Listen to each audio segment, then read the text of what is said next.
This is the Chi Codes Podcast with your host, Thomas Dockstader. So, Gage, my friend, I'm super excited to have you on today. You and I met in a mutual men's group that we're in, and we went to do a trip in Moab recently and jumped off a cliff together. That was awesome. But I was impressed with you, and I thought a lot of your story was very interesting, and just kind of where you're at and kind of what you're doing with your life. And I wanted to have you on because I wanted to dig in a little bit deeper and really understand, like, man, how the heck did you get where you are? You're a young guy relative to me anyway. And I thought it was really interesting, your outlook on life. You're so far ahead of where I was. And I wanted to get to know you more. And I think you have a powerful story that can help people. So, dude, thanks for having me, man. Absolutely. No, and I appreciate that. I've been very blessed. I've been very lucky, and I've had a lot of great people in my life that have helped steer me the right way. And honestly, like, still not even close to where I want to be yet. So we're on the journey, and sure. I'm excited. But dude, thanks again for having me on. I'm pumped. Absolutely, man. I think, the direction of my podcast is, my theory is that everyone has an interesting story. And, in my book, I write about being raised in a cult and going through all this trauma and struggling with alcoholism and things like that. And some people will say to me, like, well, I don't really have, I didn't go through that. And I'm like, you don't have to. I think everybody has an interesting story. And it's funny because one time I was at a Tony Robbins event, and I was sitting there and I got this feeling of like despair, because I was like, gosh, I'm like, the stuff that he's saying, I have a feeling that the majority of the people here aren't going to ultimately institute it. And it made me feel like I was worried, because I was trying to write a book myself and go into that same space. And I was like, gosh, how do you get to people? Because everybody's in these different spaces. And so my thoughts on the podcast are, sure, I can share my story and Tony can share the way he does it, but it doesn't reach certain people. And so when you have people on and they share their unique experience, that might be the story that makes that one person think like, oh my gosh, I can do it, or I can change, or that's inspiring to me. So I think everybody has like a unique, story to share that's powerful to someone, right? Yeah. No, I agree. And I think everyone's life in some ways are an example, and some are a warning. Like you really can learn from everyone. Yeah. If you are smart enough to, and like kind enough to as well, right? Yeah. So no, I agree 100%. So one thing that I think is interesting for the audience to hear is, I think I saw one of your Instagram ads or stories or something, and you're a millionaire. Is that correct? That is correct. Okay. So, I mean, as weird as it is to say, yes. I'm probably the opposite of whatever a millionaire is. So I would love to understand, like, let's talk about that story a little bit. Like, heck, first of all, I think everybody wants to be a millionaire. How you actually boots on the ground, actually do it. I would love to hear like where your motivation came from and how it all started and how you got to where you are now and ultimately where you want to go. Yeah, let's dive in. So I grew up here in Orem, Utah, born and raised. Growing up, my parents had good money. Like my dad owns his own financial business. He's always made like 200 to, I want to say, like 800K a year. Okay. So pretty decent lifestyle, really nice house. Always had my own room. But even though my dad had money, we were given nothing. Okay. Like nothing. Like I remember every year for school, we got $100, and that was supposed to buy us all of our school clothes for a year. Right. Wow. And so he gave us that. Like we didn't eat out hardly at all. We got pizza when they'd go out on dates, like at, Little Caesars. But dude, literally we got nothing. Like anything extra we wanted, we had to go earn. My dad's favorite quote was like, free time's the devil's time, right? Okay. And so like he always made sure We had jobs, we were in sports, we were doing hard things. Like I had to get my Eagle Scout award before I got a cell phone, right? So you can imagine, a kid who's all their friends are getting cell phones, and like I was busting my butt to get my Eagle, got it at 14. Isn't typically 18? Yeah, typically most people get it 18 if at all. Right. Like, it's very small percentage of people that actually do it because it's a lot of work. Yeah. Like it's a big commitment. So growing up, I was in sports. I was in, had to get straight A's. I had to pay my dad if I got below a B. So had to get, and then he paid me $5 if I got per A I got. So dude, life was like tough. We had to show up for, being raised in the church, we had to show up for every service project. I had to be there early to pass the sacrament, bless the sacrament. Like, yeah, dude, like it was a little bit intense. And I didn't have like the best relationship with my dad growing up. And it's just because he held like such a high standard, right, for us, which was like the best blessing looking back. But when you're in it, it's kind of hard to see that. So it's like it sounds like to me you got forced into adulthood. Yeah. Like early. Or the lessons of adulthood. For sure. Like responsibility. And yeah, it's interesting you say that because I know you have a baby coming, or it's Baby's on the way. On the way. First yes. baby on the way, right? Yes. Okay. So I have a 12-year-old, and it's interesting because you mentioned, like you guys didn't have anything when you were younger. However, your parents did have money. Mm-hmm. Well, mine, we just didn't have money. Yeah. And so I didn't have my own room. We lived in an 1,800 square foot house, 9 kids, plus another wife, plus another kid, plus a whole bunch, right? We didn't have anything. And what's interesting about that is if you think about that, like you were also saying that too. However, I think the difference is you saw abundance in a way. Uh-huh. Me and my brothers, we talk about this all the time. We didn't see abundance, and we were actually told that we didn't have anything. Do you know what that did to me psychologically for my own financial future? It constantly made me feel that way all the time. Mm-hmm. I don't have anything. I can't be a millionaire. And it's something I've fought so hard to like get that out of my head. Cause it's, as you can tell, like it's a mindset thing, right? For sure. So, and to your point, I would also take all that stuff from my childhood and put value on it. Right. But what were some breaking points for you where you were like, how do you make that transition from like, cause I would feel like a lot of kids push back on that, right? Like I did the opposite for my son. He has everything. Mm-hmm. He has a Switch. He has a VR. He has a computer. He has a laptop.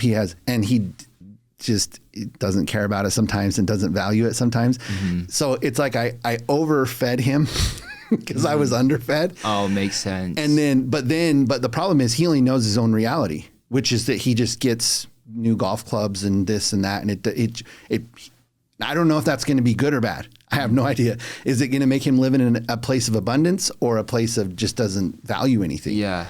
Dude, it's interesting. And I'm scared shitless to be a dad because, like, I know I'll make all the mistakes, And honestly, like, I can only really talk from my experience, but, like, not having anything, like you said, made me appreciate going out and earning it. Like, I worked as a lifeguard in the summers, and I'd make, $1,000 to $3,000, after taxes and everything. And I'd use all of that on school clothes, all of that on, new earphones, like in trying to fit in and like be popular, So it was like, I didn't know how it was shaping me, but no, it was like the best thing ever. Like I learned work ethic. I learned discipline. I learned, delaying short-term gratification. Mm-hmm. Like my dad bet me $1,000 when I was in 5th grade to not eat sugar for a year. Oh my God. Dude, so I literally went a year in 5th grade. You can imagine, kids' birthdays, they bring in, donuts, brownies, ice cream, school lunches, couldn't eat the dessert. Like went an entire year without, sugar. And he gave me $1,000. So yeah, I looking back, like these lessons really shaped me. But I think what really, like my whole goal growing up was to play an NFL, actually. Okay. Like, I wanted to play college football. And I said, like, right now, looking back, like I said, I wanted that, but I didn't want it more than skipping, hanging out with my friends. Mm-hmm. Like, I didn't put in any extra practice to do, like a lot of people say they want something, but they don't really want it. Because they're not doing the action. Yeah, they're not doing the action. Like, if you really want something, like, you got to want it more than you want to breathe. Mm-hmm. If you don't, then it's just a wish. Yep. You know, it'd be nice to be a billionaire, but, like, what am I doing to do that? Or it's just a wish. Like, it's either a wish or you actually want it and you're actually working towards it and you're sacrificing things to get there, right? Mm-hmm. But what really turned the corner and really made me ambitious, I feel like, was, and I felt like I was more ambitious than most of my peers, but the thing that actually, like, catapulted me, I'd say, is, in high school, I was friends. So I went to Timpanogos High School in Orem, and there's 3 high schools in Orem, and Timpanogos is known as, like, the rich kid school. Okay. And it's really good academically and stuff, and we'd pass, like, 2 high schools to get to that school because, it was a really nice school, and I lived in Linden, so I could have gone to Pleasant Grove or the 2 other Orem schools. But anyway, what happened was when I was in high school, I was best friends with this guy named Tanner O'Brien. Mm-hmm. And I put him on the spot right now, but him and a couple other kids, Mitch, like, good friends, right? And Tanner's parents were absolutely loaded. Like, loaded. Abundance mindset loaded. Like, they had massive house in Orem, pool, tennis court, half pipe for skating, you know, movie theater, really nice cars, 5-car garage. They also had another house in Boston with a G-Wagon. Wow. They had courtside tickets to the Jazz. Every winter, they'd invite me and my friend Mitch to Deer Valley at their scout cabin for a week. Oh, man. Like, dude. Good friend to have. Yeah. No kidding. Like, they had, Riverside Country Club in Provo membership. So we get to eat at Riverside for lunch, like, every day in high school. So, like, crazy lifestyle. And my dad did well, but we didn't really see any of it. Like, right. And nothing compared, I shouldn't say nothing, but, like, this family was, like, crazy rich. Mm-hmm. The dad owned a cleaning company called CSG Cleaning, mm-hmm. which cleaned all the Walgreens, CVS stores, Targets in all the eastern states, and just grew it to this massive empire. Yeah. And then bought a bunch of real estate storage units, killing it, right? And so, when I was 15, 16, 17, 18, I just saw this lifestyle that was absolutely insane to me. And not only was it an insane lifestyle, but they were the coolest people ever. Like, the most giving, the most generous, like, the most down-to-earth good people. I remember going over there in December, and their entire basement would be completely full of toys that they'd be giving to families in need. Oh, wow. Kind of like Jimmy Rex with Watt, right? Gave away, like, freaking $40,000 worth of toys twice. So it was just really cool to me to see, like, oh, you can have this type of lifestyle and do a lot of good with those resources. One thing that I think back to all the time, we were at a charity event in Salt Lake at the Grand America Hotel, and I was invited with my buddy, and we went with them and their family. And I didn't know this at the time, but looking back, like, each table at this fundraiser dinner was like $10,000, mm-hmm. and you could put 8 seats on there. Okay. They had 3 tables at the front that they had donated the money for, and then not only that, during the dinner, and they have the nicest restaurants in Utah come to this dinner and give their best, like, a taste of their best entree. Okay. Anyway, during that dinner, the auctioneer starts auctioning off stuff, all of it going towards charity, right? And come to find out, a lot of the stuff that had been auctioned was donated by them. Oh, wow. And then after all of that was auctioned off, like Super Bowl tickets, like all these things, trips, the auctioneer's like, okay, we ran out of stuff to auction, but who just wants to donate 10 grand? Like, you're not getting anything. Like, everyone here has already donated. And then Dennis looks at his wife, and I'm like sitting like right next to him, and no one's raising their little ballot or whatever. He winks at his wife and then just throws up his ballot. Gosh. And I'm just like, holy crap. Yeah. Like, how cool would it be to be in a position someday where I wouldn't even have to think twice and I could just give 10 grand. Not to mention all the stuff that they had donated, probably over $100,000 worth of stuff. And like I was at such an impressionable age. And I think that just like freaking just made me just burn with desire, burn with passion and ambition to go make money. So it stuck with you, right? It flipped a switch in your brain and you're like, holy smokes, this is a model of what I want to be. Full send. Yep. Wow. I'm like, I'm going to graduate high school and I'm going to get rich. I don't know how, but I'm going to do it for the lifestyle and what I could give when I do it. So here's what happened. So I was about to graduate high school. It was like 5 months before graduating, and my dad, I had just finished my senior year of football, and my dad asked me to go to lunch.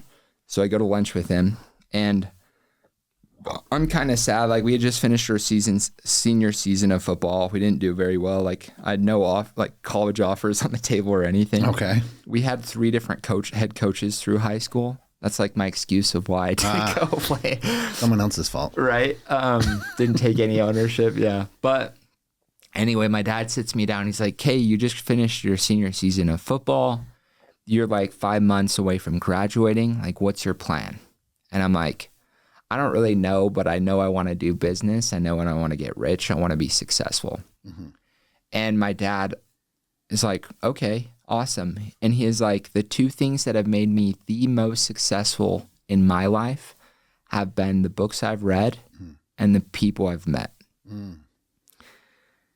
And I'm like, okay. And he's like, you remember that stack of books I gave you for Christmas last year that you haven't touched? I'm like, yeah. He's like, those books. And the books were like, Think and Grow Rich, As a Man Thinketh, The Richest Man in Babylon, Rich Dad, Poor Dad, 7 Habits of Highly Effective People, like How to Win Friends and Influence People, like the OG classic good self-help books. Mm-hmm. And I had them under my bed. Like, I knew exactly where they were. They didn't look interesting to me. I wasn't much of a reader, you know. Back then, I'd read the Harry Potter series, which was great. I mean, that's an investment. Percy Jackson. But those 2, that's it, right? He's like, those books, I'll tell you what, I will pay you $10 per book you read if you just come back to me and we'll talk about it. And $10 wasn't even a lot to me at the time, but my dad's cheap, right? So I'm like, all right, I'll take it. Make it 100 and we got to do it. Yeah. But no, dude, it was literally, I had 4 or 5 months till I graduated high school, and I started reading like 30 minutes to an hour a day. And like, the more I read, the more I realized how much I didn't know. And it just changed my view of the world, business, money, everything. So I started reading these books, and I, in Think and Grow Rich, it talks about how every day you should write down and read how much you want to make by when. Mm-hmm. I've never told this story before. Beautiful. But yeah, dude. So I'm like, okay, I'm in high school. What if I write down, I earn $30,000 by the following December? So a year from now, I then graduated. What if I could make 30 grand? I'm like, the most I've ever made up until that point was like $3,000. And that was like mowing lawns, lifeguard, everything. And I'm like, that'd be crazy. I'm going to write that goal. So I started every day. I write down, I earned $30,000 by December of 2017, which was a year from then. And I started to write it down every day. I started to say it out loud once a day in my closet. I felt like an idiot. Okay. I had no ounce of belief that I could actually do that, at the time. But it said, just do it every day. And I was doing it for like 3 weeks. Nothing happened. I'm like, this is dumb. But I just kept with it. I didn't know. I'm like, this book is popular, probably knows a thing or two. Yeah. So, dude, literally 3 weeks later, after I started doing that, we were asking my buddy to hang out. He didn't want to because he was working. Mm-hmm. And he's like, and I'm like, why don't you want to hang out? He's like, well, I'm making pretty good money. And I'm like, interesting. So I call him up the next day. I'm like, dude, what are you doing for work? He's like, I'm selling DirecTV and Dish Network on the phones, through, like a little call center. Yeah. And you get paid commission on every deal. And he's like, I'm making pretty good money. So how long ago was this? This was right 2017, beginning of 2017. Right before I graduated. Okay. And I was like, dude, he's like, my dad actually owns it. I'm like, dude, give me an interview. Like, I want to do this. He's like, usually we don't hire high school kids. I'm like, well, dude, I'm different. Like, give me an interview. So he gets me an interview. I start working at this call center. And I didn't really know. I'd never really sold much before. Mm-hmm. But I started reading The Greatest Salesman in the World, which was one of the sales books. So I was kind of learning, kind of reading it. And, dude, anyway, I start at this call center. And within a month, I become the top sales rep at this call center. And there's like, it's not that cool. There's like 5 people there. But I start going in a couple hours every day after school and making like a couple $100, in like 2 or 3 hours. Yeah. So I'm like, holy crap. I'm like, I'm doing the math. I'm like, if I just kept this pace, I would make $30,000 by working here by the end of the year, at least, if I didn't improve at all. So I'm like getting excited, right? Anyway, I'm doing pretty good. And my friend's dad comes to me. He's like, dude, you're doing great. Like, I want you to go out this summer and sell this door to door. I can pay you double the commission because I won't be having to buy your leads. Mm-hmm. And you can actually get paid to train and lead other people. And you can get paid an override if you help them sell well. Mm-hmm. So I'm like, oh, that sounds great. And he's like, average, like you should be able to make at least $30,000 to $50,000 this summer. And I'm like, holy crap, this is like a month from saying my goals, like 2 months from saying my goal I had no way, no path to getting there, but because I said the intention, things started happening, right? Mm-hmm. So I'm like, okay, I'm going to graduate high school and I'm going to go knock doors and sell satellite door to door. That's what I'm going to do. Anyway, my cousin finds out I was planning on doing door to door. Long story short, he gets me in a meeting with his manager because he had just sold pest control with Aptiv. Mm-hmm. And I go in and meet with the manager, and the manager had switched from satellite to pest control, so he knew why pest is better than satellite, whatever. Mm-hmm. He's like, satellite's a dying industry. Everyone's streaming. Anyway, I go out and I sell pest control that summer. And it's funny because we were about to graduate. I was telling my friends I'm going to go out and sell pest control. And a lot of them were going on missions or on their senior trips. And I remember one of my good friends, Mitch, he's like, you're going to suck at that. Like, no one's going to buy from you. Thanks, Mitch. And I seriously look back on that summer because that first summer was so hard. Mm-hmm. Where'd you go, by the way? Columbus, Ohio. Smuggy. Yeah, dude. Hot, muggy, lots of bugs. So, dude, I went out there for 2 months, and the first couple weeks, dude, I wanted to quit. I thought I'd be pretty good with my sales experience from the call center. But with the call center, dude, you're not getting rejected on face-to-face. Dude, it's face-to-face. Yeah. That's the big difference is like the call center, you're using words and like your tone. Mm-hmm. But in person, like you got to be dialed with body language too. Yeah, big time. And I'd never sold pest control before. And dude, those first couple of weeks were so hard. Like I got 2 sales my first day, then 0, 0, 1, 0, 0, whatever. And I remember like 2 or 3 weeks in, I was like, had gotten 0 a couple days in a row. And I was seriously thinking about quitting. Like I was going to pack up and go. I called my dad. I'm like, Dad, I'm coming home. Like, this sucks. Like, why'd you tell me to do this job? And he's like, well, if you quit, you're not moving into my house. Like, you're not moving back home. Like, you got to find a couch or something. Like, you're not quitting. Like, you can do this job just simplify it and go work hard. Yep. And then I talked to my cousin, told him I was quitting. He's like, dude, I've seen you work. Like, you've been on social media, on TikTok. I mean, TikTok wasn't even out, but like Snapchat. Like, you need to either quit and go home or do this job the right way and actually commit. Right. So that day I committed to working the hours no matter what. I deleted all my social media, and I'm like, I'm going to train for at least 30 minutes to an hour a day with the top rep on the team. So I started doing that, and like a week in, I started to outsell my cousin, who is my team lead.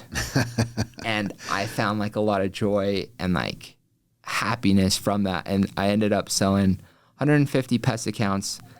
And it's crazy because literally by December, I had $30,000 in my bank account, like after expenses, everything.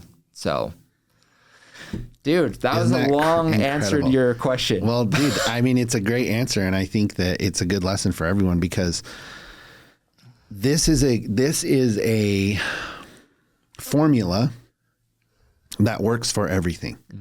Because what you just described is what I talk about in my book, but it's not based around money, because my focus was staying alive. Like, my focus was, I was killing myself with alcohol, and it wasn't about making money. It was about like, how do I like just function in society? And to your same point, like when I was at the darkest depths of it all, I was like, I don't even know how. I can't stop. And I can't even imagine in a reality where I don't drink. Like, it's so out of like, it's just, I don't even believe it. But just like you, it's literally that, like, what do I do today? What am I doing today? It's not about accomplishing this thing that's this overscoping, like, big goal. Like, if you wrote down $1 million, you'd be like, this is so stupid. It's not even possible. But it's like, what am I doing today? When it comes to knocking doors, I need to go hit 100 doors. That's just the bottom line. No matter what, I got to hit 100 doors. So for me, it was like, what do I need to do today? How do I break this down to where it's like, it's a daily action every single day, and it's going to pay dividends in the end. Amen. And it's the same formula for everything, right? True. And I think, to your point, I like to use the gym analogy because I think it's the most relatable for everyone. A lot of people haven't been in sales. They don't really understand the grind of it. You know, I've 20 years of sales myself. So, but the gym is such a great example, and especially this time of year. Everybody, New Year's resolution, I'm going to work out. And right now the gym sucks because there's so many people there.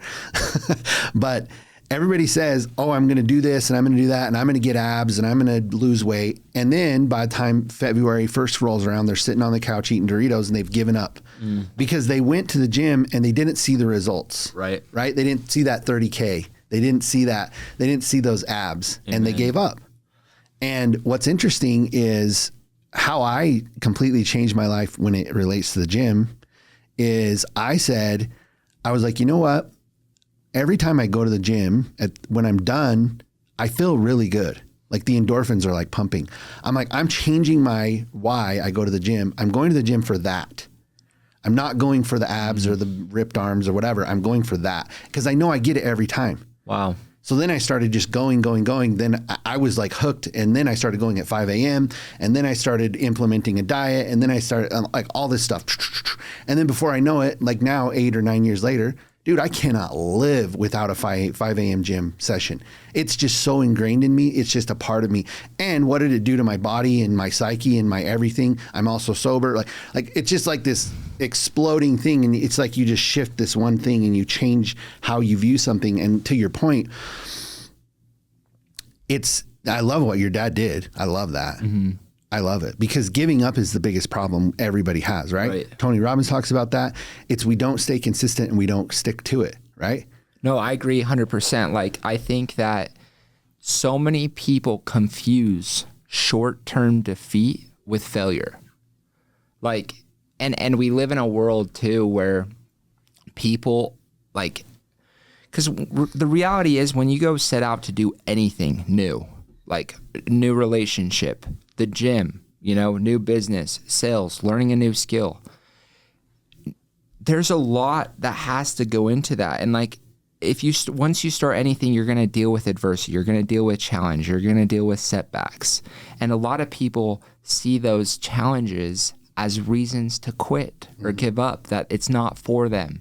I've heard so many summer salespeople say, oh, it wasn't for me. I'm like, no, dude, it's not fucking for anyone. Like it's like, dude, you got to make it happen. Like, I didn't think it was for me. I could have used that excuse, right? Like, it's an excuse. And so like, when you're trying something new and you get short-term defeat, don't confuse that with failure. It's only failure if you quit. I love that. And I think to add to that a little bit, I think that one of the biggest reasons that we fail is because, just like you said, someone will say, well, that's not for me. Like, dude, I'll just be very vulnerable here. I've been married and divorced 4 times.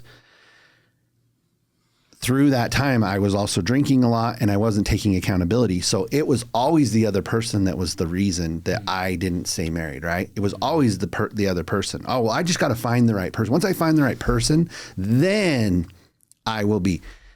Dude, I didn't find the right person until I started taking accountability and being the person I needed to be, right? And so I think that I love what your dad did in making you take accountability for that commitment that you went to do and sticking with it. If we don't take responsibility for our actions and like our effort, and hey, this isn't working, it's me, right? It's always me. I have to take accountability for what I'm doing. And if I'm blaming it on, well, I can't do it because I had 4 different coaches, that's why I didn't make it to the NFL. Right. Well, you also said you didn't Kobe Bryant it, right? You didn't show up every day at 4 a.m. and freaking running drills and doing all that stuff. Right. That's why you didn't succeed at that. Ultimately. And to that point, I think that circling back around, like, what do you think, how do you, because that's not the first time you have faced adversity, right? So how do you remind yourself of that? Because it's not easy, even if you've done it. Yeah. When you face adversity, like what is your advice and what do you do when you face adversity? How do you get over that? Yeah. It's a great question. And I think I'm really lucky because I feel like one of the secrets to life is surrounding yourself with good people. Like, I have a podcast called Proximity is Power because of that principle. Like, it's changed my life. And dude, sometimes it's hard, especially when you're in the thick of it and you can't see the light at the end of the tunnel. Like I didn't that summer. But no, just like having someone to call or talk to that can ground you and help you step back. Because so many times when you're in it, you're so zoomed in. Like someone that can pull you back, like, no, look at the bigger picture. Look where you're at. Like, this is new. This is a challenge. Like, there's a learning curve. And to really ground you and realize where you're at really helps, for sure. So you would say, and that goes into what your dad said. Yeah. The books you read and the people you know. Well, yeah, and that's the thing is, like, luckily before that summer, I had read, The Greatest Salesman in the World, where one of the quotes he drills, Ogmandino drills in that book, I will persist until I succeed. Failure will never overtake me if my determination to succeed is strong enough. I'd say that over and over. Failure will never overtake me if my determination to succeed is strong enough. And then I think about Dennis. I think about the lifestyle. I think about the opportunities, the giving. And like that kept me motivated, And also like one of my favorite quotes in that book too is good habits are the key to all success. Bad habits are the unlocked door to failure. And I'd say that and I'd read the scrolls every day.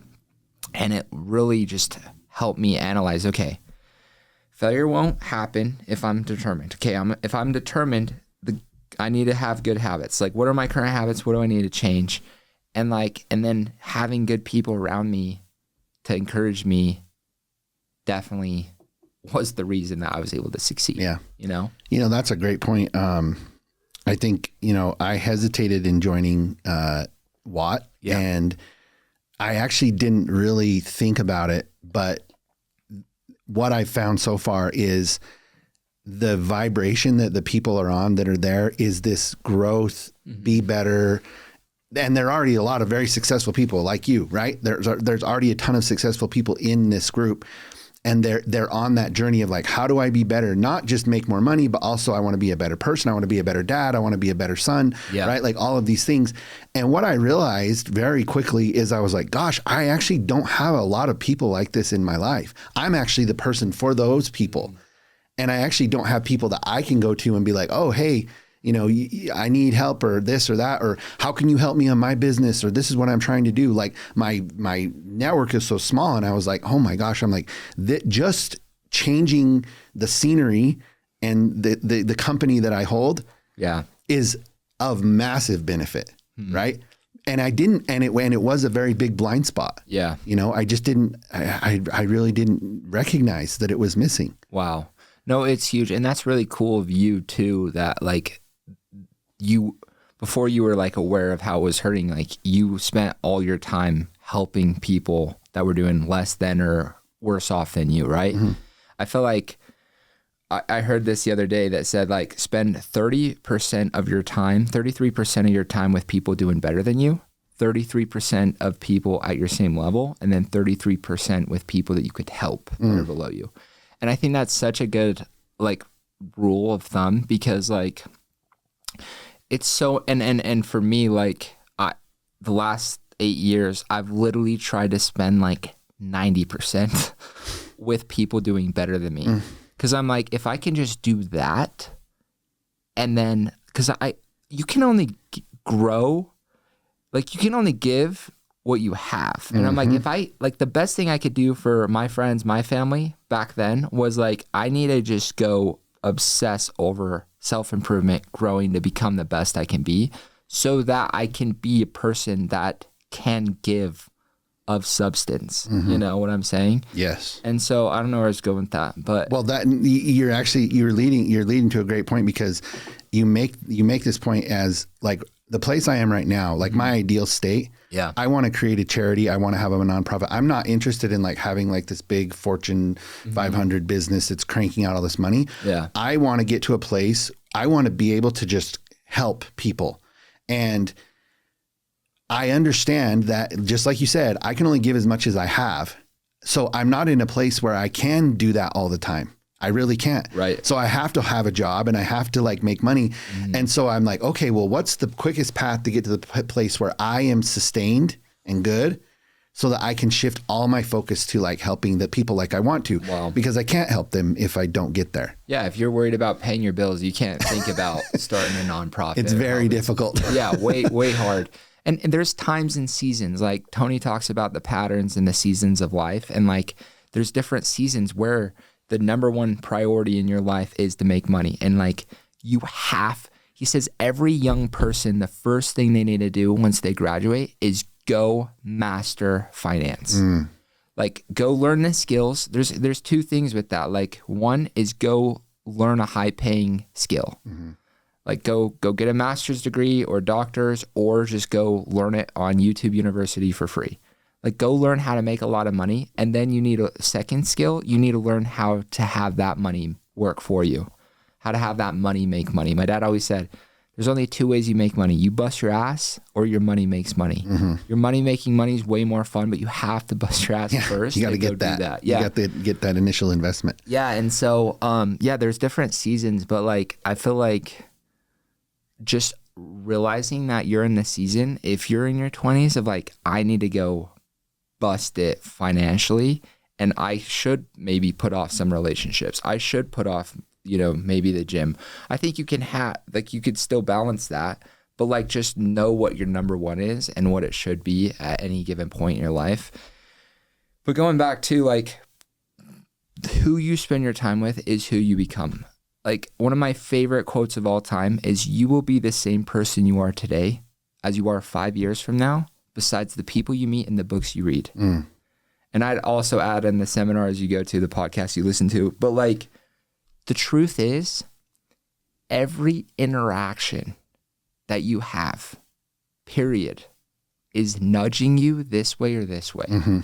Every single interaction, like what you listen to on the way home, who you talk to, like what entertainment you watch, like it's nudging you so subtly you don't even realize it.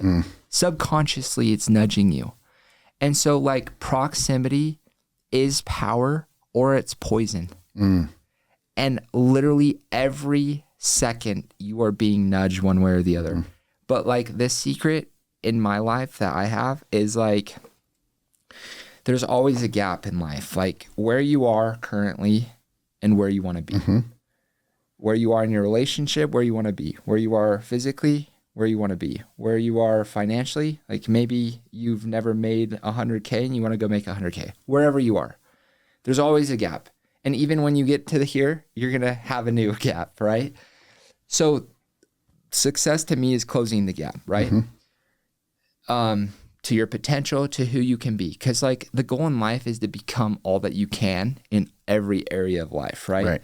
So like if you're here and you want to get here, let's say easy example, 100K. You want to go from making no money like I did to that. Okay, first thing you got to do is figure out why. Why do you want to go from here to here? Because if you really don't want it, like I really didn't want to play college football because I really didn't put in the time. Won't do it. You won't do it. Yeah. You won't wake up early in the morning if that's what it takes to go to the gym, hit the weights, go practice, go grab the teammates and practice more, spend time watching film. Like you won't do it. But if you want it and you're clear of the reasons and the why, you're going to do it. So first step, you're here. You want to go here. First step is get clear on why. Why do you want it? Because if you don't have enough strong reasons or why, you're not going to do the how. So that's step one. So where are you now? Where do you want to be? Put that together in all aspects, like where you are physically, emotion and meaning, how you spend your time, career, finances, intimate relationship, and contribution giving. Okay. Those are like my 7 categories. I try to run 3 things through. You're here, you want to get here. So get clear. Why? I want to make 100K because I want to buy a nice car. I want to have enough money to get a wife or attract a wife. I want to make 100K because I want to go to Hawaii. I've never been to Hawaii before. Okay, good. Get those reasons. And the bigger the reasons, the more powerful they'd be. Okay, so that's step 1. Now, step 2 is the how. How do you go from here to here? And most people don't know the how because it's like most goals in life you've never achieved. Well, it's like when you wrote down, I'm going to have 30K. Right. You're like, I don't have a how. I didn't know the first place to go, right? No way. And so like so many people get caught up in the how. Okay, you want to go from no money to 100K. How are you going to do that? And most people stop there. They're like, oh, well, I don't know how, so I guess I can't do that. Yep. No, here's a secret. Here's a secret that I learned. Proximity is power. Change the how you're going to go from 0 money to 100K to who. Who's done it that you could go copy. Like there's lots of people that there's have done lots it. of people that have done that.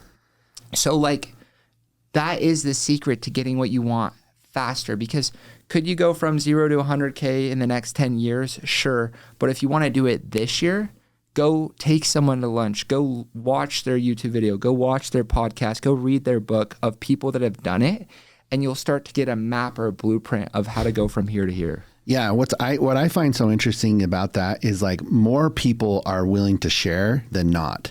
Amen. And I think to your point, I am adamantly willing to help anyone that is trying to kick an addiction because of how difficult it is. The success rate is so low.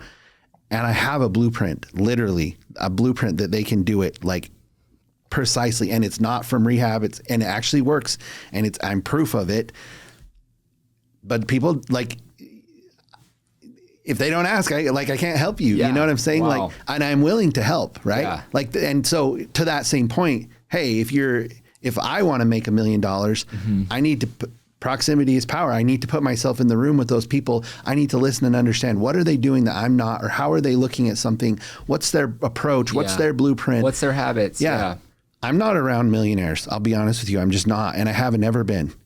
And now being a part of the group, I'm more into proximity of people who are successful like that. Yeah. And I fully believe in the benefit of it. Just It's a game changer. I'm such a big person on like vibration, like your vibe, right? Like I used to look at this all the time. It's so interesting. I would go to, when I was at the tail end of like giving up alcohol, I would go to bars and I was almost like in third person. And I would just like look around and I'm like, what is everyone doing here? Like, this is gross. This is so like, what are we doing? Like, we're just, it was weird, but I was like in it. And what's interesting is when I quit, I noticed that the people that I was hanging around with before, the second I quit, they're like, they wanted me to come. Why are you stopping? You shouldn't stop. You just come back. It's like they were just like dragging me back down to this low vibrational thing. And when I finally quit, those people were gone. They didn't exist in my reality anymore. And I was in this new like vibration. And it's like that. Like you say, it's this continual like climb. And every time you raise your vibration, it's like you start to attract a new set of people. Yeah. And you're not interested in that old set, right? Right. And being conscious of that, I think is such an important thing. You have to be aware of it because it is happening. And I also love that what you said earlier about, you know, what you listen to, what you consume. What's interesting is what I really started to catch on to this idea of like, I was like, okay, alcohol is poison, right? It's poison. It's very clear that it's poison. I'll stop consuming that. But what I started to realize is I was like, my gosh, like what kind of music am I listening to? Like, what is it? What are the words that they are saying? Like, you know, you hear the rap song and it's cool. It sounds good and all that stuff. But like, what is continually repeating in my ear? Right. And I was like, oh my gosh, this is like, they're terrible. It's really bad. Yeah, like really bad. It's really bad, but I'll even say some of these country songs is like, you know, my relationship with whiskey and this and that. And it's just like, wait a minute. What am I listening to? Like, what am I consuming, right? And it's the same thing with TV and it's the same thing with food and all these things. And it's like, oh my gosh, all of this stuff is shaping me. Yep. All of it. And once you start to be aware of that, you're like, oh, no wonder why I have this hang up or this problem or this, why I can't get over this thing. Mm-hmm. It's like what I'm giving myself, my environment, what I'm putting myself into is creating that. I had my friend Jeff Mendez on my podcast a month or two ago, and he said, what you tune into is who you turn into. And it's so key. And here's what I challenge you, if you're listening, like, analyze how you spend your free time. Analyze how you spend your free time, because 99% of people in the world, all of their free time goes towards almost all entertainment. Mm-hmm. You know, TikTok, Instagram, social media. I mean, Netflix, you know, fun things to do, whatever. And that's fine. Like, there's a time and a space for that. But what I challenge you is half of your free time, start educating yourself. Like, instead of entertainment all the time, educate yourself. Like, and for me, like, when I do go on TikTok or social media, I follow people that I look up to, that I aspire to be like, that inspire me to be better. Yeah. And so, like, analyze that. Unfollow the people that you feel like are negative, you know? Yep. And just being aware of like how you spend your free time and using half of that on books that'll uplift you, YouTube, podcasts. Like, there's a limitless amount of great stuff to tune into, especially in 2025. Like, dude, if you're not successful in 2025, you're irresponsible and you're just lazy. Yeah. Honestly.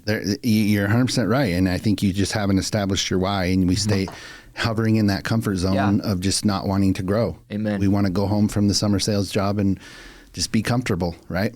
And then that's that fork in the road that ultimately makes the determination on whether you're going to be. Oh yeah. Like Tony says this all the time, like the difference between like the top people that are crushing it in life and the worst in any area is just their hunger. But the number one secret to get hungrier is get around hungrier people. Yeah. It does push you. And whether that's in person or virtually, like through a podcast, a book, like I have so many mentors that don't even know who I am. Like, they have no idea who the freak I am, but I'm a freaking student of their work, and I like consume everything they know. Yeah. Well, that's what's so cool about this day and age, right? Like it's just so available. It's so available. I'm curious. So like to wrap this up, like when you went and sold that, like how did you, like what was, like where was the big leap from it? Like just making like wild money? Yeah, that's a great question. Yeah, 30K, it'll take a long time to save your way to $1 million. No, dude. So what happened was, get back from the summer and I'm just pumped, right? I just made more money than I ever have. And it's funny because one of my good friends in high school, his name's Zach. So he was like my only other friend that I personally knew that was my age that was doing summer sales too. So the same year I went out with Aptive, he went out with a company called Vivint. I'm sure you guys have heard, sure. right? Oh, yeah. Vivint Smart Home Arena, the old Jazz Arena name. So he had done that, I had done this, and he did good like I did, and I did good. I actually did better than him. Just putting that out there, Calling Zach.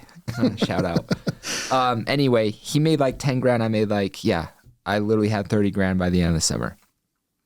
And so after that summer, we started trying to recruit each other. He wanted me to come to Vivint, and then I wanted him to come to Aptive. Because what's cool about sales is you can get paid a high commission, but then once you're good enough, you can start getting paid to train, recruit, and lead other people. So we just wanted each other to come work for the other. So I go to Zach and I meet with his manager, who was Casey Baugh. Mm-hmm. Casey Baugh's a beast, okay? He was like one of the president of sales at Vivint. I had no idea what I was walking into. Okay. He's like, just come check out Vivint, whatever. So he gives me the address. I drive up to the Berkshire neighborhood in Provo, like the most insane neighborhood probably, in Provo, maybe even Utah County. It's gated, gives me the gate code. I pull up to this house and it's massive. There's Raptors, Porsches in the driveway, 5-car garage, huge house, pool in the back. They had a fire pit in the front and the back of the house, which I thought was interesting, but really cool. Anyway, I meet this guy and sit down with Casey.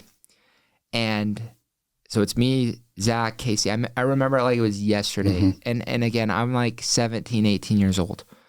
And I sit down and Casey just starts talking. Tells me his story, how he was like trying to find a job when he was at UVU, making $7, at a DVD place. And he finds this opportunity, door-to-door sales, makes $50K his first summer, and then just goes off to the races to where now he's making over $1 million a year doing it. And then not only did he master that skill, but he learned how to invest and just made his money turn into more money.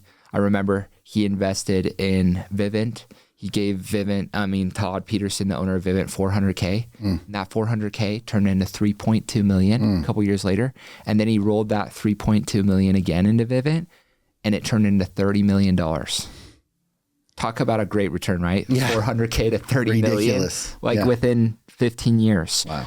So I'm just listening. Mm-hmm. I'm like, holy crap. Because I saw Casey Baugh had similar to the wealth of my high school friend. And I saw a path to do what I wanted to do in door-to-door. And anyway, I was talking to Casey, and it's so funny because Casey's like, Gage, the thing that's changed my life the most are the books I've read. I'm going to pay you $100 per book you read if you come back and give me a report on them. And the first book he gave me was As a Man Thinketh, which was one of the 10 my dad made me read. I'd already read it. You had already read it. And I'm like, I read that. He's like, read it again and come back and give me a book report. So that influence changed everything. So he got me on the books again, even more obsessed, more committed. I ended up reading 152 books that year. 152 books that year. Sheesh. Because I was just so obsessed with it. I heard a quote that said the average CEO reads 52 books a year. And I'm like, I'm going to freaking double that. I'm not the average. I'm going to double that crap, right? And then I talked to Casey and I'm like, he's like, so tell me about your experience. I'm like, yeah, I went out with Aptive, made 30 grand. It was great. He's like, well, what's your goal next year? And I'm like, I want to hit team lead. So sell 250 accounts, which I sold 150 my first year, and make 50, 60 grand. That's my plan. He's like, Gage, you just made 30. like you just set a goal to make 30 and you hit it, it works the same at 100K. Like you need to go home and write down, I sold whatever amount of accounts, I made 100K, and read it every day and write it down every day. So he's like, Gage, you have every reason in the world to make 100K your second summer. Like, I believe in you. I've done it. You can do it. And that mentor, like Casey, changed everything because he believed in me more than I believed in myself at the time. And I'm like doing the math. I'm like, to make 100K, I'd have to sell 3 times more than I did my first summer. Like, that's stupid. Like, I just busted my butt to make 30 grand. There's no way I could make that in 100 grand in the same amount of time. Anyway, so I go home and every day, I literally started writing down, I earned 100K. I sold 450 accounts every day. My background on my phone was 400, my iPad 400. And then I just started reading these books, attacking it even more, like with an obsession that was crazy, like a Kobe mindset, like a Mamba mentality. Like my sales company is literally called Mamba Marketing because I love Kobe's mindset. And dude, the first month of doing it again, I'm like, no way in heck could I make 100K. Like I'm 18, like no one does that. Had all these limiting beliefs, but after doing it for a month, I started to believe in myself that I could do it. I'm like, hell yeah, I could make 100K. Why not me? Other people have sold 400. Why not me? They have nothing I don't. Like, hell yeah, I'm going to make 100K. You know, I had this new belief in myself, and where attention goes, energy flows, right? And since I was putting attention and focus on those goals every day, I started to have so much obsession towards making it happen. Dude, that summer, my second summer, sure enough, I ended up not going to Vivint, but Casey was still a great mentor. And then I didn't get my friend Zach to come to Active either. But dude, that summer I went out and I literally sold 472 accounts. I got my 1099 still from Active that year, and it was $100,720, like on the dot, dude. Dang. And I was the most improved rep in the company out of like 1,000 reps. And I was like, holy crap. Like, I just set a goal, didn't think it was possible, and did it and hit it. And I got promoted to be a team lead, where the next year I could get paid to recruit and train guys, made even more money, and had guys like Casey in my corner teaching me about investing. A great place to start with investing is Rich Dad, Poor Dad and The Richest Man in Babylon. Like, those two are like great fundamental money investing books. But dude, just got on this journey, kept reading. I've read 650 books since high school. Again, proximity is power. Had Casey in my corner teaching me about investing. Chandler Smith, got to shout out him. He was a guy in Active that owns 150 units. He makes $1 million a year just from his cash flow and his rentals. I bought his course, hung around him. So again, how I went from here to here. It's the same formula. Literally, I just found people who had done it and copied them. I copied Casey's leadership recruiting strategies. I copied Chandler's real estate investing strategies, bought his course, watched his YouTube videos, and just started applying it. Yeah, the success is out there. You're basically just saying, like, what are you doing? You're mimicking it, and you're saying, like, oh, I can take on those same beliefs. Amen. And implement them. Dude, proximity is power, or it's poison. It's your choice. And you're choosing it every day. Like, every decision you make today, tomorrow, the next day is getting you one step closer to your goal or one step further away. I love it. And it's your choice. That's so sick. I love your story, man. How can people reach you? What do you do now? Anybody who's listening. At Gage Heward I'm most active probably on Instagram, but YouTube, TikTok, same thing, at Gage Heward. I'm writing a book right now. All right. Called Proximity is Power. Let's do it. Actually. But yeah, no, right now I have a company called Mamba Marketing. That's like where most of my attention is. We hire, recruit, and train some of the best door-to-door reps in the country, ship them off all over the country. And it's a door-to-door company, but really it's mentoring. Like, I teach them how to make money and then what to do with their money. Like, literally today I rented a cabin and I'm taking them to a virtual Tony Robbins event today. So stoked for that. Beautiful. But that's what I'm doing. Pretty cool, man. Yeah. I think you got big things coming too. I think that you're just scratching the surface. Dude, you have so much success to come. Dude, I feel like I'm on a rocket ship and it's crazy, but I feel like, yeah, we're just getting started, dude. So sick, man. Dude, I appreciate you having me on, man. Thank you for coming on. It's been a lot of fun. I appreciate your story. It's very powerful. It'll do a lot of people a lot of good. And we'll see you around. Awesome. Thanks, Thomas.